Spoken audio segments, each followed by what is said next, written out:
नमस्कार, आप देख रहे हैं द भारत खबर। दिल्ली में अब सबका इलाज हो सकेगा। दिल्ली के उपराज्यपाल अनिल बैजल ने दिल्ली सरकार के उस फैसले को एक दिन बाद पलट दिया जिसमें कहा गया था कि दिल्ली के सरकारी और प्राइवेट अस्पतालों में सिर्फ दिल्ली वालों का ही इलाज होगा।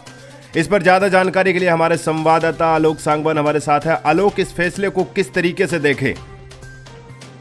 बिल्कुल, देखिए, दिल्ली के एलजी अनिल बैजल ने दिल्ली सरकार के और अरविंद केजरीवाल की सरकार के उस फैसले को पलट दिया है जिसमें साफ तौर पर यह कहा गया था कि दिल्ली के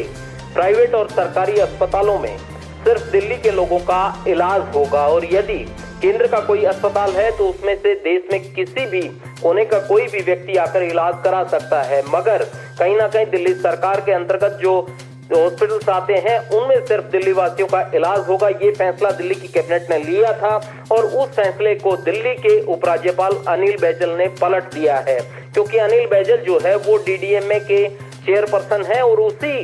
की चेयरपर्सन होने के नाते उन्होंने अपने अधिकार का प्रयोग करते हुए संबंधित विभागों को और प्रशासन को ये आदेश दिए हैं कि बाहरी राज्यों से जो भी लोग आ रहे हैं, जो कोरोना के इलाज के लिए आ रहे हैं, उनको इलाज से मना नहीं किया जाएगा। किसी भी हॉस्पिटल में इलाज के लिए मना नहीं किया जाएगा। हम आपको बता दें कि रविवार को ही दिल्ली कैबिनेट की जो बैठक हुई थी, अरविंद केजरीवाल की अध्यक्षता में बैठक हुई थी और उस बैठक में जो पहले से एक एक्सपर्ट कमेटी बनाई गई थी डॉक्टर्स की, जिससे रिपोर्ट मांगी गई थी कि आखिर दिल्ली को अपने लिए कितने जो बेड्स की आवश्यकता है, यदि इसी तर्ज पर कोरोना के मरीजों की तादाद बढ़ती गई तो उस एक्सपर्ट कमेटी ने अपनी तरफ से जो रिपोर्ट सबमिट की थी वो कैबिनेट में उस पर चर्चा हुई और उस पर कहीं ना कहीं उस रिपोर्ट के जरिए ये कहा गया था कि 15,000 बेड की आवश्यकता होगी जून के अंत तक। इसीलिए दिल्ली कैबिनेट ने अपनी तरफ से फैसला लिया कि इतने जो बेड हैं वो दिल्ली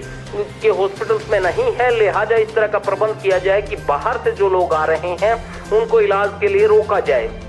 और इसीलिए दिल्ली कैबिनेट ने यह फैसला रविवार को लिया कि दिल्ली के प्राइवेट और सरकारी अस्पतालों में अब सिर्फ दिल्ली के लोगों का इलाज होगा। बाहर के जो लोग हैं वो अपने यहाँ पर इलाज कराएं या फिर केंद्र सरकार के जो हॉस्पिटल्स हैं उनमें वो इलाज करा सकते हैं, मगर आज दिल्ली के उपराज्यपाल अनिल बैजल ने उस फैसले को पलट दिया है। तो कहीं ना कहीं इस फैसले से ये जरूर है कि बाहरी राज्यों के जो लोग हैं जो कोरोना से पीड़ित हैं या फिर दिल्ली में इलाज कराना चाहते हैं तो उनके लिए ये एक बड़ी राहत की खबर है। मगर दूसरी तरफ बात करें तो दिल्ली की जो सरकार है, केजरीवाल सरकार है, उसके लिए हम ये कहेंगे कि थोड़ी मायूसी हो सकती है, क्योंकि उनका जो कैबिनेट का फैसला था उसको एलजी ने बदल दिया है और हो सकता है कि इस फैसले को लेकर कहीं ना कहीं एक बार फिर से मुख्यमंत्री और एलजी के बीच में उस तरह का बयान के जरिए कहीं ना कहीं टकराव दिखाई दे। जी।